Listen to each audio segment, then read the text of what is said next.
Hello, xin chào các bạn đã quay trở lại với review 5 phút. Trong đấu la đại lục, để trở thành phong hào đấu la là một điều vô cùng khó khăn mà tất cả các hồn sư đều ao ước. Sự khó khăn này không chỉ ngày một ngày hai mà có khi lên tới vài trăm năm, thậm chí nguy hiểm đến tính mạng. Mỗi một phong hào đấu la đều có võ hồn khác nhau, vì thế khả năng tu luyện và lĩnh ngộ cũng là khác nhau. Vì thế sau khi trở thành phong hào đấu la, muốn vượt qua giới hạn, mỗi cá nhân phải nỗ lực cố gắng nhiều hơn. Còn những người sau khi trở thành phong hào đấu la, họ chỉ có thể ở mức 95 cấp và không thể đột phá lên một tầng cao mới. Phải biết rằng phong hào đấu la 96 cấp so với 95 cấp, hồn lực nhiều hơn 20%. Trong giao chiến tuyệt nhiên không thể khinh thường. Trừ khi song phương hồn kỹ có bản chất quá chênh lệch, nếu không, phong hào đấu la 96 cấp hoàn toàn có thể áp chế phong hào đấu la 95 cấp trở xuống. Càng kinh khủng hơn, 97 cấp cùng 98 cấp hồn lực chênh lệch khoảng 30%. Hơn nữa, để tu luyện tới 98 cấp, phong hào đấu la 97 cấp cần có thời gian 300 năm tu luyện cùng với lĩnh ngộ mới có thể đủ khả năng đột phá. Có thể thấy, sự chênh lệch về sức mạnh sau khi chạm mốc 95 cấp trở lên muốn đột phá là việc vô cùng gian nan. Trong video này, hãy cùng mình điểm qua một vài cái tên đáng tiếc khi không thể đột phá 98 cấp nhé. Người đầu tiên mình nhắc đến trong video chính là Đường Khiếu, tông chủ Hạo Thiên Tông. Khi còn trẻ, ông đã cùng em trai mình là Đường Hạo xông pha thiên hạ, lên núi đao, xuống biển lửa. Thực lực chính là từ khó khăn gian khổ mà đi lên. Trong diễn biến mới đây, ở tập 197, sau một thời gian bế quan tu luyện, cuối cùng Đường Khiếu đã chính thức đột phá 97 cấp dưới sự chúc phúc của tất cả mọi người trong tông môn. Với hồn lực 97 cấp, bên cạnh đó là võ hồn Hạo Thiên Chùy cường đại nhất đấu la đại lục. Ông cũng khiến không ít phong hào đấu la trên toàn đại lục phải kiêng nể dè chừng.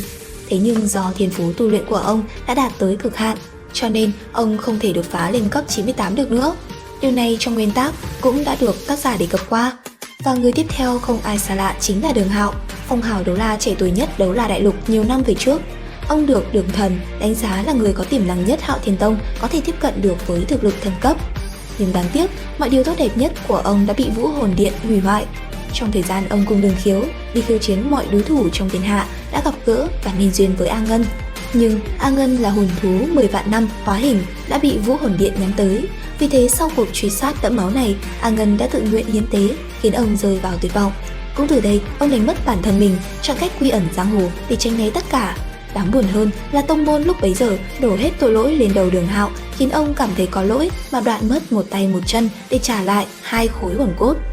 Sau này, khi Đường Tam trở nên mạnh mẽ, đã giúp ông quay trở lại nhận tổ quy tông, lấy lại 2 khối hồn cốt và khôi phục lại đầy đủ tứ chi cho Đường Hạo. Nhưng ngay cả khi hồi phục hồn lực và đề thăng lên 97 cấp, Đường Hạo cũng rất khó có thể cải thiện hồn lực của mình để đột phá lên cao hơn.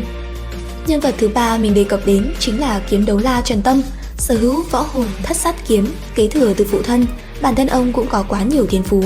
Chính vì thế, khi còn trẻ, ông cũng là một người sốc nổi và ngông cuồng. Là nhân vật mang trong mình lòng trung thành, trái tim sắt đá và gương mặt lạnh lùng, nhưng cuộc đời ông lại có quá nhiều ngang trái. Trong trận chiến Vũ Hồn Điện tập kích Thất Bảo Lưu Ly Tông, một mình ông đã đả thương 4 tên phong hào đấu la của Vũ Hồn Điện và bị thương rất nghiêm trọng. Việc bị mất đi một cánh tay khiến cho ông khó lòng đánh sâu vào cảnh giới cao hơn, vì vậy chỉ có thể dừng lại ở 97 cấp mà thôi. Điều làm tất cả người hâm mộ đau lòng nhất chính là chẳng những mất đi cánh tay. Trong trận đấu cuối cùng ở thành Gia Lăng Quan, ông cùng cốt đấu la đã đỡ thay cho Đường Tam một kích của La Sát Thần Nhị Bỉ Đông, đồng thời cũng khó lòng sống sót. Người cuối cùng trong video này chính là Tam Cung Phụng của Vũ Hồn Điện. Nhân vật này chưa được lộ diện, nhưng với thực lực 97 cấp phong hào đấu la cũng khiến chúng ta không thể xem thường. Trong trận chiến cuối cùng tại thành Gia Lăng Quan, sau khi dính liên tiếp 2 lượt ám khí tới từ Phật Nộ Đường Liên và Khổng Tước Linh trên tay tiểu Vũ hồn lực 96 cấp, lớp phòng ngự của ông đã biến mất. Ngay sau đó, ông đã bị Tiểu Vũ dùng hồn kỹ tới từ hồn hoàn thứ 6 là 10 vạn năm đá cho thân thể nát nhừ. Và kết quả cuối cùng với ông chính là bỏ mạng. Vì thế giấc mơ đột phá 98 cấp ông chỉ có thể có được ở thế giới bên kia mà thôi. Trên đây là một vài cái tên phong hào đấu la không thể đột phá 98 cấp do mình liệt kê ra.